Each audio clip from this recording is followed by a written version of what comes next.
Hello friends, तो आप सभी का स्वागत है आपके अपने यूट्यूब चैनल कैरियर सर्किल पे। मैं आपका दोस्त संदीप भारद्वाज लेके आया हूँ आज दिल्ली पुलिस का प्रैक्टिस सेट, जो कि आया है 8 तारीख तीसरा महीना 2014 का। इससे आपको पता चल जाएगी आपने अब तक जितनी तैयारी करी है आपको बेनिफिट दे रही है या हम अब तक व्यर्थ पड़े हैं। इसी चीज़ का एनालिसिस करना है आज आपको मैं आपके लिए। फ्रेंड्स, हम पहला क्वेश्चन स्टार्ट करते हैं। हमारा पहला क्वेश्चन है दिल्ली पुलिस के प्रैक्टिस सेट का। तो वो पहला क्वेश्चन है, हमसे डिमांड कर रहा है एक ट्रेन है जो 2.5 घंटे में 50 किलोमीटर प्रति घंटे की रफ्तार से गति करती है। वो तुमसे कह रहा है कि जो एक ट्रेन है ना वो 1/2 घंटे यानी कि 2.5 घंटे में कितनी दूरी चलेगी अगर वो 50 किलोमीटर पर घंटे की रफ्तार से चलती है। यानी अगर वो 1 घंटे में 50 किलोमीटर की दूरी तय कर रही है तो वो 2.5 घंटे में कितना चलेगी ये निकालना है। फिर वो कह रहा है अगर वो 1.5 घंटे में 1/2 आवर में अगर वो 70 किलोमीटर पर आवर की स्पीड से मूव कर रही है, यानी कि अगर कोई ट्रेन 2.5 घंटे में 50 किलोमीटर पर घंटे की रफ्तार से कितना चलेगी और 1.5 घंटे में 70 किलोमीटर पर घंटे के हिसाब से कितना चलेगी, इनकी जो स्पीड हम निकाल के लाएंगे उनका निकालना है हमें एवरेज स्पीड। यानी कि इनका जो टोटल डिस्टेंस आएगी, टोटल डिस्टेंस और टोटल डिस्टेंस में टोटल टाइम से हम डिवाइड लगा देंगे तो क्या निकल के आ जाएगी हमें एवरेज स्पीड। हमें क्या निकालनी है एवरेज स्पीड। तो अगर मैं आपसे पूछूं कि वो अगर 50 किलोमीटर पर घंटे की स्पीड से चाल चल रही है तो वो 2.5 घंटे में कितना समय लेगी, 2.5 घंटे में कितना समय लेगी, तो इसका मतलब हो गया सर 2 2 4 1 5/2 मल्टीप्लाई बाई कितने की स्पीड से चल रही है 50। अगर मैं इससे से काट दूं 25 में 5 की मल्टीप्लाई करूं तो 125 किलोमीटर की दूरी तय करेगी सर।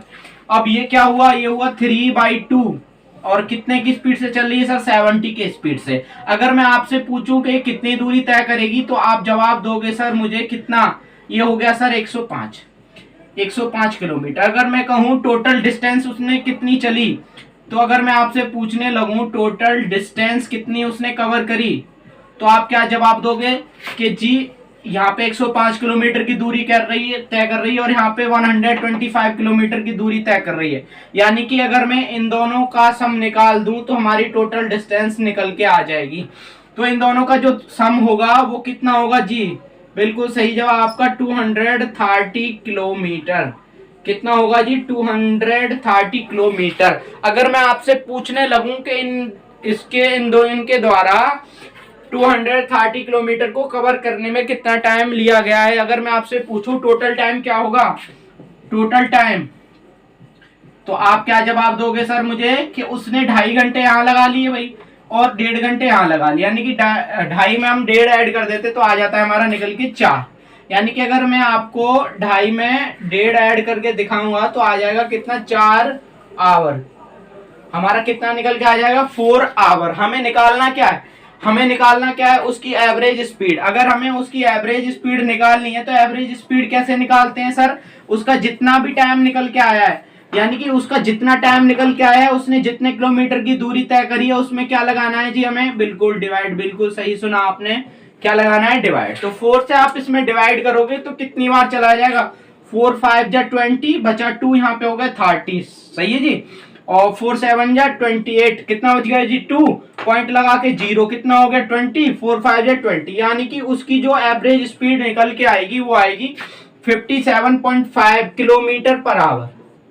और बस यही हो जाएगा आपका आंसर जी। चलो चलते हैं अपने दूसरे क्वेश्चन की तरफ। तो क्वेश्चन नंबर 2 हमसे क्या कह रहा है जी, क्वेश्चन नंबर 2 हमसे कह रहा है कि 60 लीटर के एक मिश्रण में अम्ल तथा जल का अनुपात कितना दे रखा है। अगर अम्ल को मैं एसिड कहूं और जल को सर में वाटर, इनका जो रेशियो दे रखा है वो 2:1 दे रखा है। इनका जो रेशियो दे रखा है सर आपको क्या दे रखा है 2:1। तो ये आपसे कह रहा है अतः अम्ल और जल का अनुपात, यदि यह अम्ल और जल का अनुपात 1:2 को दोबारा में क्या कर दिया जाता है 1:2, क्या कर दिया जाता है 1:2। तो अगर 1:2 कर दिया जाता है तो उसमें बढ़ाए जाने वाले जल की मात्रा लीटर में बताइए। बढ़ाए जाने वाले जल की मात्रा लीटर में बताइए। अगर सर मैं आपको रेशियो से समझाने की कोशिश करूं तो मेरी बात को बिल्कुल ध्यान से समझना। अगर वो 60 लीटर है, वो क्या है 60 लीटर है, तो 60 लीटर को अगर मैं रेशियो के हिसाब से डिस्ट्रीब्यूट करूं तो इसका हो जाएगा सर 40, इसका हो जाएगा 20। इसका क्या हो जाएगा सर 40, इसका क्या हो जाएगा 20। बिल्कुल सही जवाब आपका। अब वो क्या कर रहा है कि जी इसका जो रेशियो वो कन्वर्ट कर दे रहा है, कन्वर्ट कर दे रहा है। इट मींस इसका जो रेशियो है वो क्या हो रहा है 2 गुना। वो क्या हो रहा है 2 गुना। अगर वो 2 गुना हो रहा है तो आप बताओ 40 का 2 गुना कितना होगा? 40 का 2 गुना कितना होगा सर 80। हमारे पास 20 पहले से है। कितना होगा 40 का 2 गुना 80, हमारे पास 20 पहले से है। तो 80 में से अगर हम 20 घटाएंगे तो क्या आएगा 60। तो बिल्कुल इसका जवाब होगा आपका क्या निकल के आएगा आंसर 60। आपका आंसर निकल के क्या आएगा सर 60। अगर आपको बेसिक तरीके से समझना है तो चलो मैं समझा देता हूं, बेसिक फॉर्मूले से मैं समझा देता हूं आपको। देखो अगर ये तो है विद ऑप्शन, ये जो सॉल्व किया है हमने ये किया है विद ऑप्शन, ठीक है, ऑप्शन की मदद से। अगर आपको एक्चुअल रूप में इसे सॉल्व करना है तो मैं बता देता हूं। देखो इसको अगर मैं रेशियो के हिसाब से डिस्ट्रीब्यूट करूं तो ये हो जाएगा 40, ये हो जाएगा 20। ये क्या हो जाएगा सर 40, ये हो जाएगा 20। अब वो कह रहा है किस रेशियो में, किस रेशियो में, यानी कि x इज इक्वल टू किस रेशियो में दे रखा है तुम्हें 1/2। इसे सर सॉल्व कर दो। क्रॉस अगर आप मल्टीप्लीकेशन करते हो तो ये सर हो जाएगा आपका 80 और ये हो जाएगा 20 प्लस के x। इट मींस 80 माइनस के 20 you will becomes x equals to 60। यानी कि अगर आप इसको सॉल्यूशन करना चाहते हो विद फॉर्मूला तो ऐसे करोगे, हैं। अगर आप विद ऑप्शन के साथ जाना चाहते हो तो आप इसको प्रेफर कर सकते हो, ठीक है जी। अब चलते हैं हम क्वेश्चन नंबर 3 की तरफ। क्वेश्चन नंबर 3 की तरफ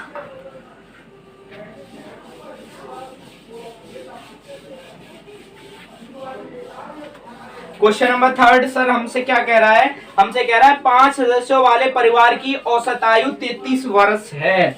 यानी कि अगर 5 सदस्यों का कोई परिवार है तो उसकी औसत एवरेज वैल्यू, एवरेज आयु हमको दे रखी है इतनी। एवरेज निकालने के लिए पता है जितने भी हमें डाटा दिया हुआ है और दूसरा जो डाटा दिया होता है उसमें क्या करते हैं मल्टीप्लाई। अगर मैं आपसे पूछूं इनकी गुणा करके क्या आएगा तो आप बहुत आसानी से मुझे जवाब दे दोगे सर 165। आप मुझे बहुत आसानी से जवाब दे दोगे सर क्या 165। फिर आगे क्वेश्चन हमसे पूछ रहा है सबसे छोटा सदस्य 9 वर्ष का है। जो सबसे छोटा सदस्य है, सबसे छोटा सदस्य कितने वर्ष का है जी 9 वर्ष का। फिर आगे हमसे सवाल क्या पूछ रहा है, वो हमसे कह रहा है परिवार के सदस्यों की औसत आयु सबसे छोटे सदस्य के जन्म से पहले कितनी थी। यानी कि अगर मैं जो सबसे छोटा सदस्य है उसको नेगलेक्ट कर दूं तब तो मैं बताना है कि उस समय उस परिवार की औसत आयु क्या थी। तो एक बात बताओ कितने वर्ष पहले जी, कितने वर्ष पहले आपसे पूछा है?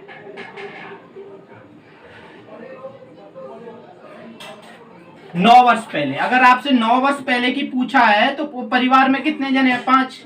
तो ये कितना हो जाएगा 9 पंजे 45। ये कितना हो जाएगा जी 9 पंजे 45। अगर पहले की पूछा है तो पहले की पूछने के लिए हमें इसमें से घटाना होगा और उसे घटाने के बाद हमें क्या मिल जाएगा 120। हमें घटाने के बाद क्या मिल जाएगा जी 120। अब एक बार बताओ अगर जब मैंने सबसे छोटे बच्चे को या सबसे छोटे सदस्य को मैंने इसमें से हटा दिया है तो हमारे पास कितने मेंबर बचे? 5 में से अगर मैं एक मेंबर को घटा देता हूं तो हमारे पास सर कितने मेंबर बचे? 4। बिल्कुल सही। तो मैं अगर 4 मेंबर बचे हैं और हमारे पास टोटल एज निकल के आई 120, तो मैं अगर इसमें डिवाइड करूंगा तो सर कितना आ जाएगा 30 आ जाएगा। सर यही हमारा आंसर हो जाएगा जी।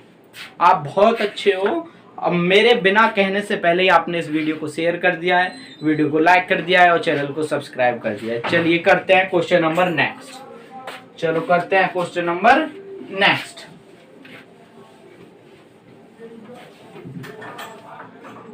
क्वेश्चन नंबर 4 की तरफ चलते हैं। ये कह रहा है एक कॉलेज में 40 विद्यार्थियों का ए समूह में आते हैं। एक कॉलेज में 40% विद्यार्थी एक समूह में आते हैं। तो एक चीज बताओ, टोटल हमें पता ही नहीं है, तो टोटल नहीं पता है तो एक्स मान लो भैया। 40 विद्यार्थी आते हैं 40%, तो बचे कितने 60%। बचे कितने जी हमारे पास 60%। बिल्कुल परसेंटेज हटाने के लिए 100 से गुणा करते हैं। फिर चलो आगे पढ़ लेते हैं क्या कह रहा है वो हमसे। वो कह रहा है शेष के 75% विद्यार्थी समूह बी में आते हैं। शेष के 75%, अगर बी में आते हैं तो बचे कितने सर? बिल्कुल सही जवाब, अगर 75% उसमें आते हैं तो बचे कितने सर? 25। कितने बचे सर? 25/100। फिर उसने हमसे आगे क्या कहा है वो देख लेते हैं। तथा शेष बचे 12 विद्यार्थी सी में। कितने बचे हैं शेष सर? 12। चलो इसको सिंप्लीफिकेशन इसमें लगाना है, तुम्हें इसको सॉल्व करना है। देखो 25 से अगर मैं से 25 से एक बार और 25 से 4 बार सॉल्व करूं और 15 से 4 बार और 15 सॉरी इसे 5 से काटूंगा तो सर मैं 12 बार, इसे 5 से काटूंगा तो सर मैं 20 बार, इसे 4 से काटूंगा 12 को तो 3 बार। कितना बचा? ये बच गया आपका sir x multiply by 3/20 equals to 12। कितना बचा सर? 12। अगर मुझे x की वैल्यू फाइंड आउट करनी है तो इसको मैं क्या करूंगा, इधर इसका उल्टा कर दूंगा, यानी कि 12 multiply by 20 divided by 3। It means your answer is becomes x equal to 80। कितना आ जाएगा सर? आपका आंसर निकल के आ जाएगा 80। अगर आपको वीडियो अच्छी लग रही है तो वीडियो को लाइक करें, चैनल को सब्सक्राइब करें और अपने सभी दोस्तों के पास वीडियो को जल्दी से वायरल करा दें ताकि आप सभी लोगों की अच्छे से प्रिपरेशन में करा सकूं। चलो जी चलते हैं नेक्स्ट क्वेश्चन की तरफ। हमें 3 डिजिट का रेशियो दे रखा है, 1:2:3। 1:2:3। फिर वो आगे हमसे क्या कह रहा है, यदि प्रत्येक में 5 जोड़ दिया जाए तो नया अनुपात क्या हो जाता है सर? 2:3:4। और कितने जोड़ने पर होता है सर? 5 जोड़ने पर। कितने जोड़ने पर होता है सर? 5 जोड़ने पर। आप एक चीज मुझे गौर से बताइएगा, यहाँ पे रेशियो कितना इंक्रीज हो रहा है सर? कितना इंक्रीज हो रहा है सर? 1 यूनिट। अब 1 यूनिट की वैल्यू कितनी दे रखी है हमको सर? 5। तो 1 यूनिट की अगर वैल्यू हमें 5 दे रखी है तो हम डायरेक्ट आंसर निकाल सकते हैं। गुणा कर दो सर, 1 में हम 5 की गुणा करते हैं तो सर 5 आ जाएगा, और अगर हम 2 में 5 की मल्टीप्लाई करते हैं तो सर 10 आ जाएगा, अगर हम 3 में 5 की मल्टीप्लाई करते हैं सर 15 आ जाएगा। ये सर आपके आंसर आ जाएगा, जिसमें ये वैल्यू दे रखी होंगी सर ये आपका वो आंसर होगा। थैंक यू इस सपोर्ट के लिए भाई।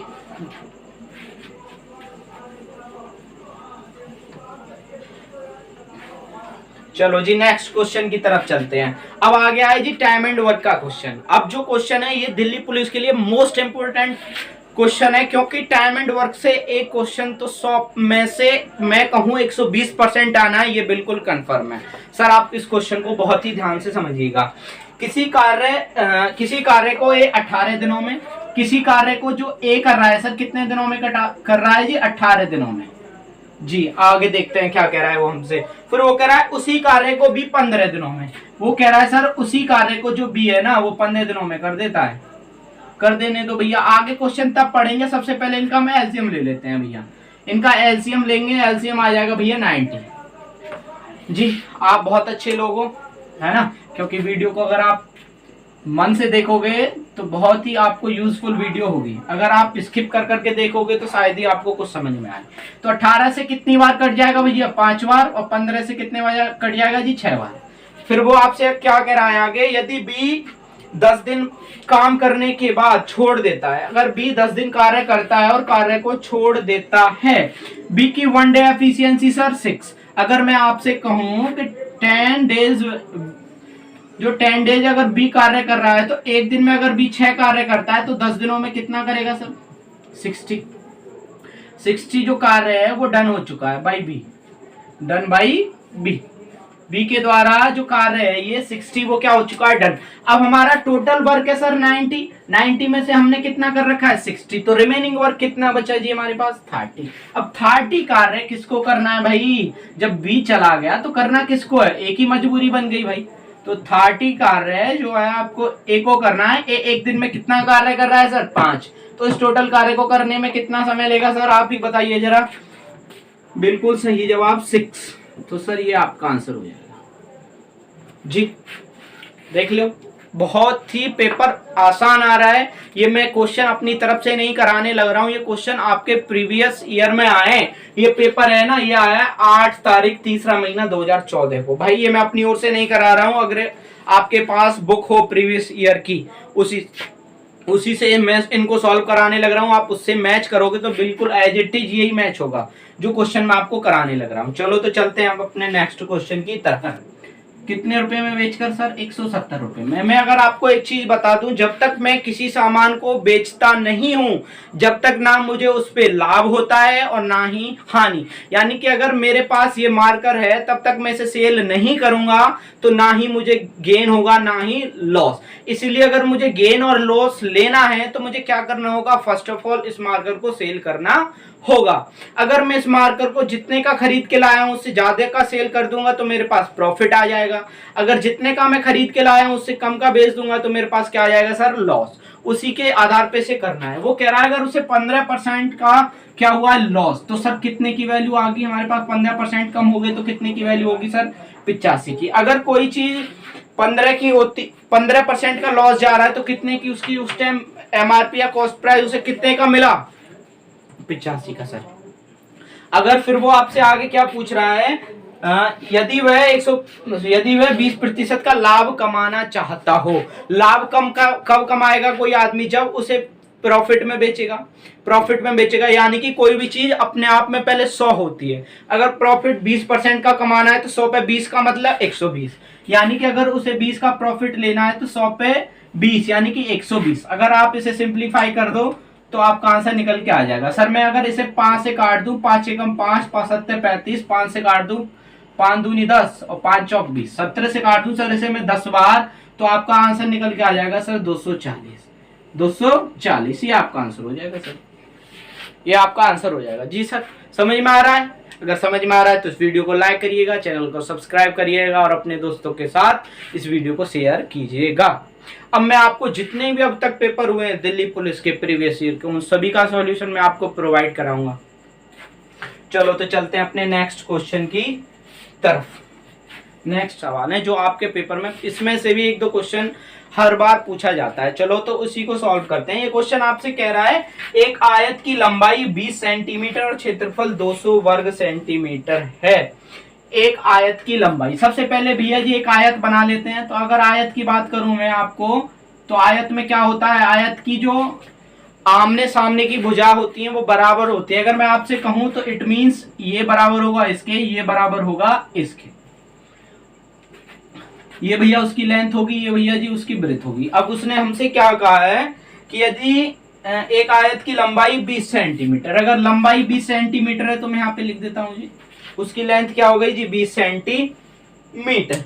फिर उसने हमसे आगे क्या कहा है जी? उसने कहा है यदि उसका क्षेत्रफल 200 वर्ग सेंटीमीटर हो, यदि उसका क्षेत्रफल 200 वर्ग सेंटीमीटर हो तो इसका मतलब एरिया का हमें क्या लगाना है? फॉर्मूला। एरिया का फॉर्मूला क्या होता है? L into B. एरिया का फॉर्मूला क्या होता है? L into B. ये हमको दे रखा है 200।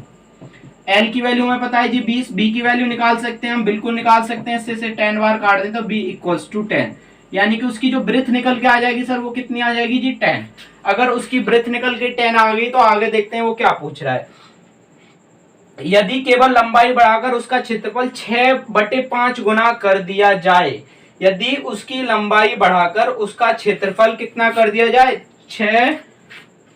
कितना कर दिया जाए सर? 6/5 गुना कर दिया जाए। यानी कि उसका क्षेत्रफल, पहले हमारे पास क्षेत्रफल कितना सर? 200। अगर वो कह रहा है 200 की जगह पर उसको 6/5 कर दिया जाए, 6/5 कर दिया जाए मतलब कितना कर दिया जाए सर? उसकी जगह पे 240। उसकी जगह पे कितना कर दिया जाए? नया एरिया है जी, ये एरिया क्या है हमारा? न्यू। अगर उसका क्षेत्रफल क्या कर दिया जाए जी? ये। तो फिर ये क्या पूछ रहा है तुमसे? आयत का परिमाप सेंटीमीटर में क्या होगा? अगर परिमाप निकालना है तो परिमाप निकालने के लिए सबसे पहले हमें क्या जरूरत होती है? पहले तो मैं पेरीमीटर का फॉर्मूला आपको बता देता हूं। पेरीमीटर का फॉर्मूला क्या होता है जी? पेरीमीटर का फॉर्मूला होता है जी 2L प्लस बी। यानी कि हमें इस फॉर्मूले में वैल्यू रखने के लिए क्या क्या चाहिए? L भी चाहिए, B भी चाहिए। अब हमारे पास B तो है, हमारे पास B तो है, अब हमें क्या निकालना है? L। हमारे पास B तो है, अब हमें क्या निकालना है जी? L। अगर हमें L निकालना है तो यहाँ पे मैं क्या रखूंगा? दोबारा से वो वैल्यू रखूंगा नया। अगर मैंने एरिया निकाला तो 240 बराबर के L गुणा में B, यानी कि 240 बराबर L गुणा में 10। तो ये आ जाएगा भैया 24 बराबर एल। एल की जगह पे क्या आ गया सर 24, यानी कि उसकी जो नई लेंथ होगी वो कितनी हो जाएगी जी 24, और उसकी ब्रीथ क्या रहेगी वही। अगर मुझे वैल्यू निकालनी है तो मैं क्या करूंगा सर, इसमें वैल्यू पुट कर दूंगा 2। एल की वैल्यू क्या हो जाएगी सर हमारी 24, बी की वैल्यू क्या हो जाएगी सर 10। यानी कि अगर मैं 34 में 2 की मल्टीप्लाई करता हूं तो सर क्या हो जाएगा 68। या तो आप इसको ऐसे ध्यान रखो, या आपको पता है कि क्या होता है, इसका जो हमें पेरीमीटर निकालना है वो क्या होता है, सम ऑफ ऑल साइड। पेरीमीटर को क्या कहते हैं, सम ऑफ ऑल साइड। अगर सम ऑफ ऑल साइड कहते हैं तो सर एक बात बताओ, अगर इसकी आमने सामने की भुजा बराबर है तो इसका जो नई साइड है, इसकी जो नई साइड है यानी कि नया पेरीमीटर, जो हमें पेरीमीटर निकालना है वो नई लेंथ के हिसाब से निकालना है। अगर ये 24 है तो सर ये भी 24 हुआ, हाँ या ना। अगर ये 24 है तो सर ये भी 24 हुआ, ये 10 है तो सर ये भी 10 हुआ, हाँ या ना। अब एक बार बताओ, 24 ये 24 ये, अगर मैं जोड़ू 24 में 24 जोड़ू प्लस 10, इसकी साइड ये हो गई ये 10, ये भी ये 10, ये 24, ये 10, ये 24। अगर मैं इन सबको जोड़ूंगा तो सर आपका आंसर क्या निकल के आएगा 68, या आप ऐसे निकाल सकते हैं जी। चलो चलते हैं अपने नेक्स्ट क्वेश्चन की तरफ। चलो चलते हैं अपना क्वेश्चन नंबर अगला। अब जो ये क्वेश्चन है वो है पावर एंड इंडिसेस। क्वेश्चन जो हमारा नेक्स्ट है वो पावर एंड इंडिसेस। ये हमको दे रखा है √400 प्लस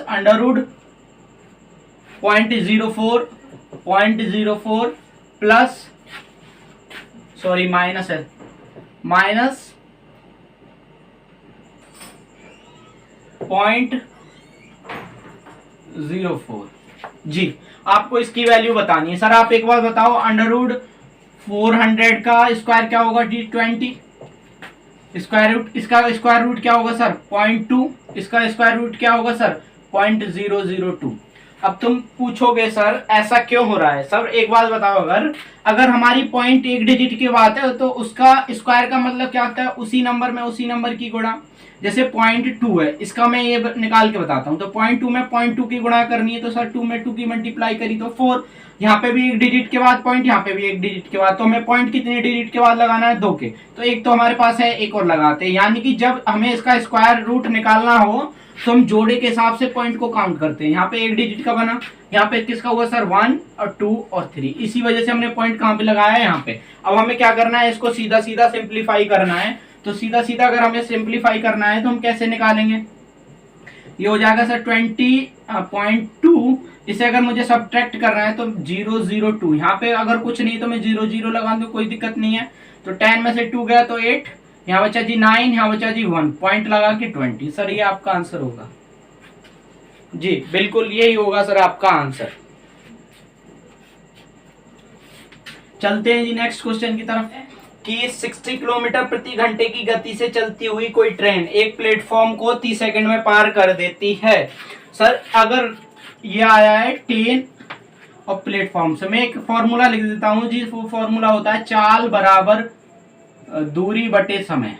ये बेसिक फॉर्मूला है, इसको हम सब जानते हैं। जैसे अगर मैं इंग्लिश में बताऊं तो ये होता है सर आपका speed equals to distance by time, distance by time. अब देखते हैं वो हमसे क्या कर रहा है। 60 किलोमीटर प्रति घंटे की चाल से चलती हुई कोई ट्रेन एक प्लेटफॉर्म को 30 सेकंड में पार कर देती है। 60 किलोमीटर पर घंटे को मीटर पर सेकंड में चेंज करना है तो सर 5/18 से गुणा करेंगे। और कितने सेकंड में पार कर रही है 30 जी। कितने सेकंड में पार कर रही है सर 30, कितने सेकंड में पार कर रही है सर 30 सेकंड में पार कर रही है। अगर वो 30 सेकंड में पार कर रही है तो इसे सॉल्व कर दो।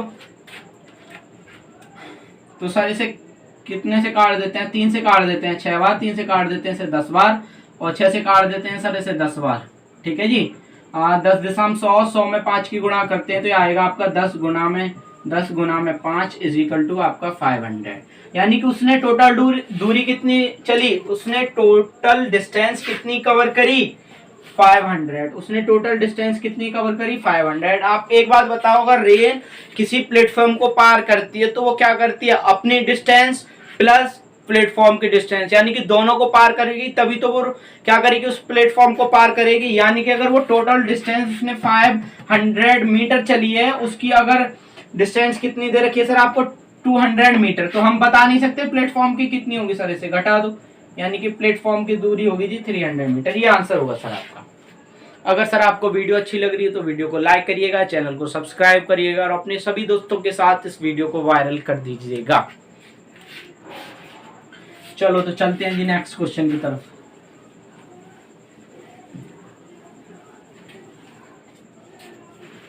अगला क्वेश्चन है जी, हमसे कह रहा है दो वर्गों की भुजाओं का योग, अलग अलग दो वर्गों की भुजाओं का योग। सबसे पहले सर वर्ग को जान लेते हैं, वर्ग होता क्या है, आखिर वर्ग होता क्या है जी।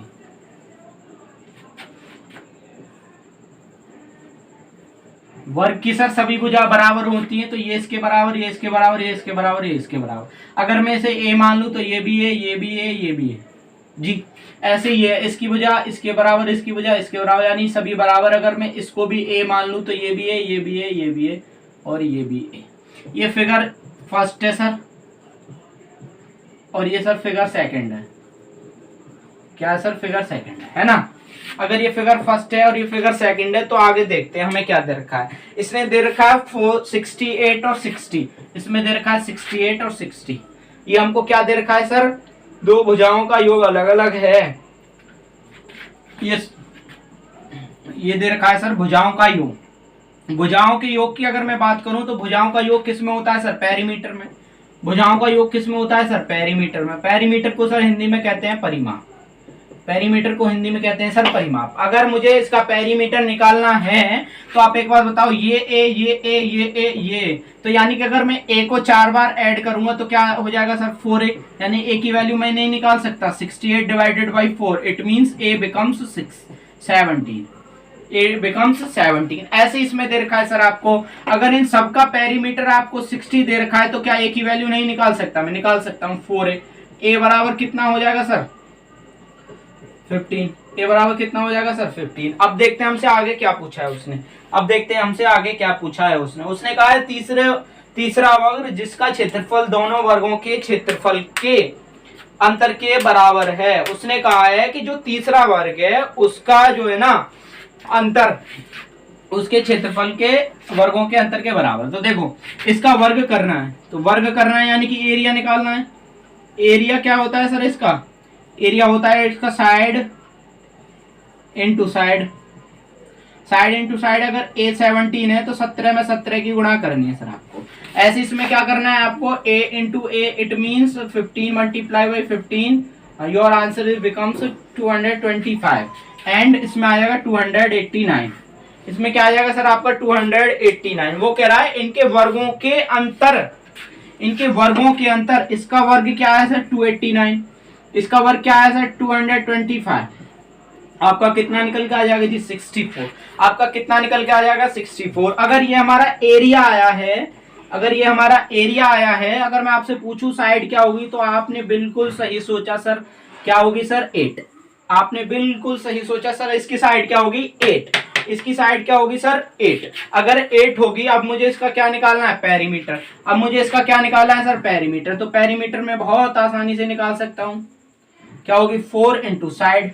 4 इंटू साइड, साइड क्या है हमारी 8, तो सर 32। यही होगा सर आपका आंसर जी। मेरी बात से सहमत हुए? Do you agree with me और नॉट?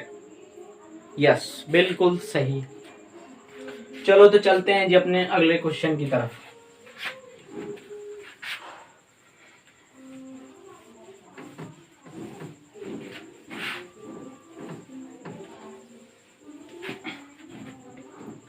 अगला क्वेश्चन है जी, हमसे ये कह रहा है पिछले वर्ष मेरी आयु पूर्ण वर्ग संख्या में थी। पूर्ण वर्ग, वर्ग का मतलब स्क्वायर। इसने जो पूर्ण वर्ग कहा है आपसे, इसका वर्ग का मतलब क्या होता है सर, स्क्वायर। इस क्वेश्चन को हम करेंगे जी विद ऑप्शन। किससे करेंगे जी, विद ऑप्शन। ऑप्शन से देख के जवाब दे दोगे आप। अगर मैं ऑप्शन से आपको समझाने की कोशिश करूं तो इसके ऑप्शन है सर ए वाला 26, बी वाला है सर आपका कितना 24, अब सी वाला है सर आपका 25 और सर आपका डी वाला है ऑप्शन 27। ठीक है जी, एक बार मैं क्वेश्चन पढ़ देता हूं। उसने कहा पिछले वर्ष मेरी आयु पूर्ण वर्ग संख्या में थी अगले वर्ष वह घन संख्या में होगी तो मेरी वर्तमान आयु ज्ञात करो। उसने कहा है कि अगर मैं पिछली बार की बात करूं यानी कि पिछले की लास्ट की बात करूं तो वो क्या होगी, एक स्क्वायर। अगर मैं आगे की बात करूं तो वो क्या होगी, घन यानी कि क्यूब। तो हमें प्रेजेंट में बतानी है, हमें किस में बतानी है सर, प्रेजेंट में। अब मैं अगर ऑप्शन से बात करूं तो 27 क्या इससे पहले क्या होगा, इससे पहले क्या होगा 26 क्या स्क्वायर होता है, नहीं होता जी, कैंसिल कर दो। उसके बाद देखो सर 24 से पहले क्या होगा 23 किसी का स्क्वायर होता है सर, नहीं होता, हटा दो। अब 24 को देखो 24 से पहले क्या होता है 24 का भी स्क्वायर होता है, नहीं होता। बचा कौन सा ऑप्शन 26। अगर मैं 26 से समझाने की आपको कोशिश करूं तो सर 26 से पहला नंबर क्या होगा 25, 26 से पहला नंबर होगा 25 जो स्क्वायर होता है सर 5 का। वो कह रहा है अगले साल वो क्यूब के रूप में होगी। 26 से अगला नंबर क्या होता है 27, ये क्यूब होता है सर 3 का। तो it means my answer is becomes A option. ठीक है सर, चलो तो जी अगला क्वेश्चन करते हैं।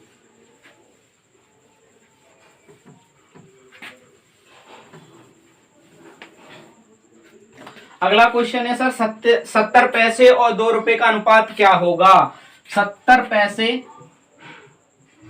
70 पैसे एंड 2 रुपी का हमें अनुपात बताना है, यानी कि रेशियो पूछा है। रेशियो क्या होगा, रेशियो क्या होगा सर। मैं आपको अगर एक बात बताने की कोशिश करूं और मेरी बात को बहुत क्लियरली ध्यान से सुनना, हम जब भी कंपैरिजन करते हैं तो सेम यूनिट के बीच में क्या करते हैं, कंपैरिजन करते हैं। सर आप यहाँ पे देख पा रहे हो पैसे, यहाँ पे क्या है 2 रुपी, तो रुपी को किस में कन्वर्ट करना होगा, पैसे में। अब इतना तुम भी जानते हो, इतना हम भी जानते हैं कि 1 रुपी बराबर क्या होता है, ये 100 पैसे होता है। 1 रुपी बराबर क्या होता है सर, 100 पैसे होता है। अगर 1 रुपी बराबर 100 पैसे होता है, हमें कितने का निकालना है 2 रुपी का। तो 2 रुपी बराबर क्या होगा सर, क्या होगा जी 2 मल्टीप्लाई बाई 100 पैसे, यानी कि कितना पैसे निकल के आ गया हमारा 200 पैसे। अब कंपैरिजन करना बहुत आसान हो गया है सर। अब कंपैरिजन करना क्या हो गया सर, बहुत आसान हो गया है। अगर अब कंपैरिजन करना बहुत आसान हो गया है क्योंकि ये भी पैसे में दे रखा है, ये भी पैसे में दे रखा है, तो कंपैरिजन कर देते हैं सर। रेशियो निकालना है तो क्या होगा भैया, 10 से 10 कट जाएगी, यानी कि तुम्हारा जो रेशियो निकल गया है वो आएगा जी 7:20। ये होगा सर आपका आंसर। चलो जी अब चलते हैं अपने ने। सर हमसे कह रहा है यदि एक वृत्त का अर्धव्यास, सबसे पहले एक सर्किल बना लेते हैं जी। ये सर्किल है, तो अगर मैं इसका कोई ना कोई सेंटर होगा, सेंटर से मैं इसकी सरकमफ्रेंस पे अगर कोई लाइन खींचूं तो वो होती है सर रेडियस। वो क्या होती है सर, रेडियस। रेडियस को ही कहते हैं हम अर्धव्यास। रेडियस को ही क्या कहते हैं सर, हम अर्धव्यास।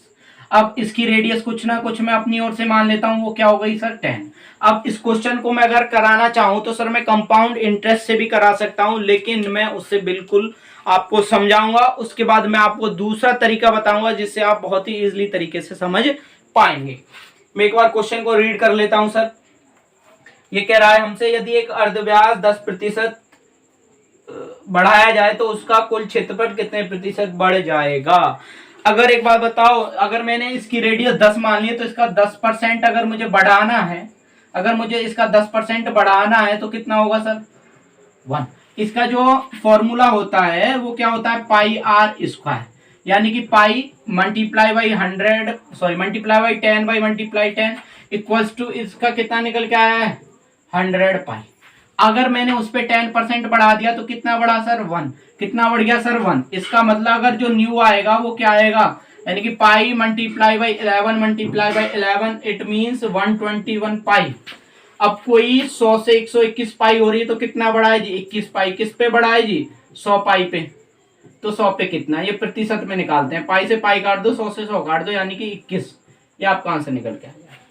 ये तो हो गया हमारे तरीके से। अब मैं अगर आपको एक बात कंपाउंड इंटरेस्ट की तरह समझाने की कोशिश करूं, अगर कोई नंबर 10 है उसमें अगर स्क्वायर हो रहा है तो हम क्या करते हैं, इस पे भी क्या निकालते हैं, इसका 2 गुना करते हैं, यानी कि इस नंबर को एक बार और लिखते हैं। जो निकल के आया उसका भी ये क्या करते हैं, उस पे भी रेट लगा देते हैं, यानी कि 10 का 10 यानी कि 1, और 10 में 10 जोड़ा 20, 20 में 1 जोड़ा भैया 21, यानी कि योर आंसर इज बिकम्स 21। चलो तो भैया जी चलते हैं अपने नेक्स्ट क्वेश्चन की तरफ। ये कह रहा है एक स्कूल में 60% छात्राएं हैं यदि कुल छात्राओं की संख्या 690 है। छात्राएं कितनी है जी? 60%। अगर आप एक बार बताओ 60% छात्राएं हैं तो टोटल में अगर कितने बच्चे होंगे जी? 100% बच्चे होते हैं, जिसमें क्या होगा जी? यहाँ पे क्या होगा आपका? गर्ल्स, इधर क्या लिख लेते हैं जी? बॉयज। अगर 60% गर्ल्स हैं तो 40% क्या होगा? 40% क्या होगा सर? बॉयज। वो कह रहा है आपको 60% की वैल्यू दे रखी है कितनी सर? 690। अब 60% की आपको वैल्यू दे रखी है 690, तो भैया 100 की पूछ रहा है, क्या दिक्कत है? कुछ दिक्कत नहीं है।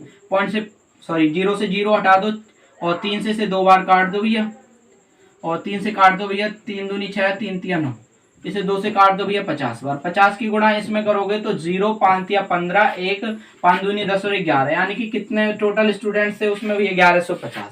अगर आपको दोस्तों ये वीडियो अच्छी लगी हो तो वीडियो को लाइक करिएगा, चैनल को सब्सक्राइब करिएगा और इस वीडियो को अपने सभी दोस्तों के साथ वायरल करा दीजिएगा। Thank you watching for this video.